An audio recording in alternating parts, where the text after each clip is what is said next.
ETF index mutual funds నేర్చుకుని stock మార్కెట్లో రాణించాలనుకుంటున్నారా? వెంటనే ఈ నెంబర్కి కాల్ చేయండి. నమస్తే, welcome back to Suman TV. Present మనతో పాటు ఉన్నారు TEDx speaker, legendary award winner in real estate, realtor oxygen founder and CEO doctor Nandi Rameshwar Rao గారు. నమస్తే సార్. నమస్తే. సార్, బంగారం ధరలు ఫ్లక్చువేట్ అవుతున్నాయి, అంటే పెరుగుతుంది తగ్గుతుంది కదా. సో ఈ మధ్య కాలంలో చాలా మంది ఏంటంటే ఈ కట్టు బంగారం, గోల్డ్ షీట్ జ్యువెలరీకి బాగా ఇంట్రెస్ట్ చూపిస్తున్నారు. ఏదైనా తక్కువ ధరకి వస్తుంది కాబట్టి. సో ఒకసారి దాని వివరాల్లోకి వెళ్తే ఈ గోల్డ్ షీట్ జ్యువెలరీ ఏంటి సార్ అసలు? ఇప్పుడు దీనికి ప్రధానమైన కారణం అంటే కొనుగోలుదారులు ఎక్కువైపోయారు. తర్వాత మన గోల్డ్ తగ్గినప్పుడు కూడా మనం అనుకున్నాం అమ్మేవాళ్ళు ఎక్కువైపోయారు. ప్రాఫిట్ మార్జిన్ బుక్ చేసుకున్నారు. 70,000 80,000 తులం బంగారం కొనుక్కున్నాడు 1,50,000 1,60,000 1,80,000 దాకా వెళ్ళినప్పుడు ఎప్పుడైతే అమ్మడం మొదలుపెడితే కొనేవాళ్ళు పడిపోతారు. కొనేవాళ్ళు ఎక్కువ అమ్మడం వాళ్ళు స్టాక్ ఉండదు. అమ్మేవాళ్ళు ఎక్కువైతే కొనేవాడు ఉండడు. సో దీనివల్ల ఒక రీజన్. రెండోది, మనం పట్టు చీర మాట్లాడుకున్నాం చాలాసార్లు. పట్టు చీర ఒరిజినల్ పట్టు లేకపోతే కంచి పట్టు కొన్ని ఉన్నాయి బ్రాండ్స్. సిల్క్ అలాగే ఉందో పట్లు. ఒరిజినల్ పట్టు ఇప్పుడు కూడా పెద్దగా మెరవదు, గమనించండి. కానీ డూప్లికేట్ పట్టు ఉంటుంది, తల షైనింగ్, అంటే లైటింగ్ పెట్టినా అంత షైనింగ్ రాదు. ఇమిటేషన్ జ్యువెలరీ లాగా ఇమిటేషన్ పట్టు చీరలు ఉన్నాయి. ఇప్పుడు ఏమైందంటే సామాన్య ప్రజలు ఎవరైతే ఉన్నారో వాడుకున్న ఆదాయంలో 1,50,000 పెట్టుకునే స్తోమత చాలా మంది వరకు పడిపోయింది. అంటే లేదు ఇండైరెక్ట్గా.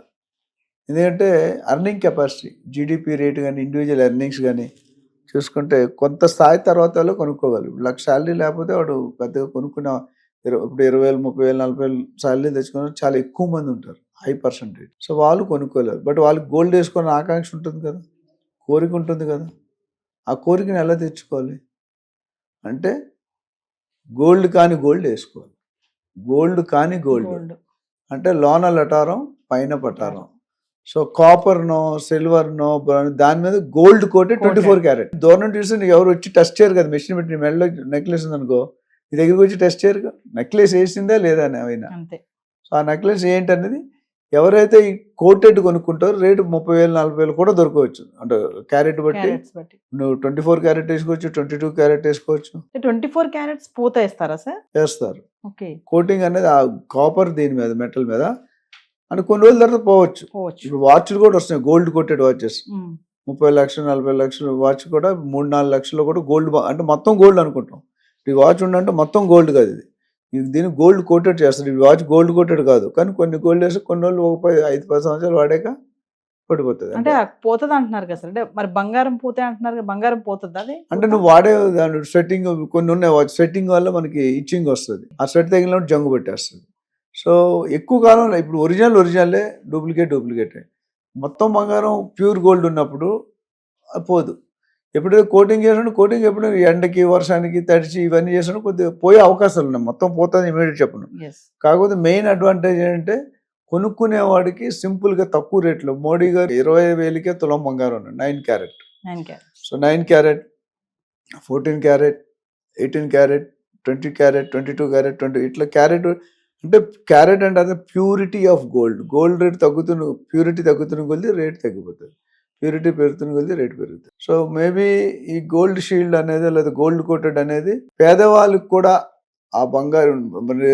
రియల్ ఎస్టేట్లో మనం సొంత ఇంటి గల నేను నేర్చుకున్నాం. ఇక్కడ కూడా నాకు కూడా బంగారం ఉంది, ఎదుటో ఫ్రెండ్స్ దగ్గర చుట్టాల దగ్గర చూపించుకోవాలి కదా. పెళ్లికి వెళ్ళిన నువ్వు బంగారం లేకంటే దీనికి ఒక నగలు కూడా లేదు, పసుపుతాడు కట్టుకొని వచ్చిందంటారు.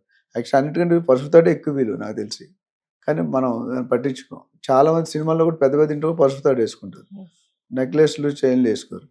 ఇక్కడ ఏంటంటే పేదవాళ్ళని దృష్టిలో పెట్టుకొని ఈ ప్రొడక్షన్ అనేది మొదలుపెట్టి రేటు తక్కువగా వచ్చేటట్టు దాన్ని విసులుబాటు కలిగిస్తున్నారు. అంటే ఎందుకు సార్ బంగారం ధరలు ఈ మధ్య కాలం చూసుకుంటే ఒక వారం 10 రోజుల నుంచి ఫ్లక్చువేట్ అవుతున్నాయి ఒకేసారి? అంటే 1,80,000 వరకు వెళ్ళిన ధర మళ్ళీ ఇప్పుడు 1,50,000లోనే వచ్చేయడం, అంటే ఇంకా తగ్గే ఛాన్స్ ఉన్నాయా లేదంటే ఒకేసారి మళ్ళీ తగ్గుతాయి? కొద్దిగా తగ్గుతాయి. ప్రిడిక్షన్ బట్టి అంత కరెక్ట్గా ఎంత తగ్గుతుందో చెప్తాం, కానీ డెఫినెట్గా మనం చాలాసార్లు మాట్లాడు వెరుగుడు ఒకటి పెరిగిందంటే పట్టడం ఖాయం. ఎంత కాలంలో పడుతుంది, ఎంత పర్సెంట్ పడుతుంది అని టూ ఎర్లీ టు టెల్. ఎందుకంటే ఇప్పుడు 1,50,000 స్టేబిలైజ్ అయింది. ఫ్యూచర్లో 1,00,000 కంటే తగ్గదు అనుకుంటున్నాను నేను. బట్ ఎంత తగ్గుతుంది? 10-20% కరెక్షన్ అయితే ఉండే అవకాశం. బోత్ సిల్వర్ ఆల్రెడీ 35% పడిపోయింది. 3,00,000 2,80,000 2,60,000 కూడా వచ్చింది. ఈ రోజు మళ్ళీ 20,000కి తగ్గిపోయింది.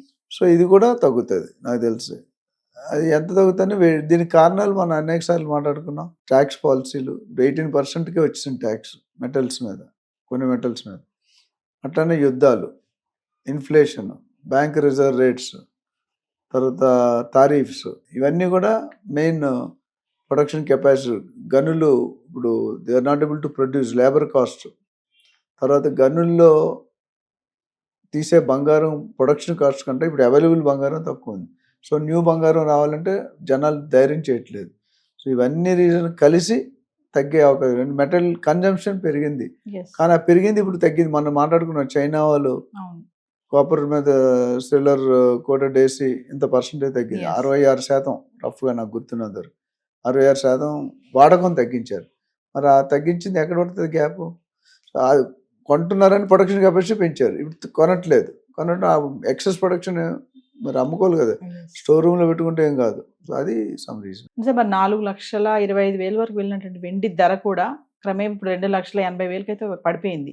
అంటే వెండి కూడా తగ్గిపోద్ది అంటే, మరి వెండి వెళ్ళిపోతుంది బాగా అని చెప్పేసి అంటున్నారు కదా. ఇప్పుడు సార్ ఎందుకు పడిపోయింది అంటే, ఇప్పుడు పడిపోయిందంటే దానికి కర్ణుడి చావుకు 100 కారణాలు. నేను చెప్పిన కారణాలు అన్నితో పాటు ఇది ఒక group of people are playing the game. Game ఆడేవాడి మీద ఉంటుంది, గేమ్ చూసేవాడి మీద ఉంటుంది, గేమ్ ఆడేవాడి మీద ఉంటుంది.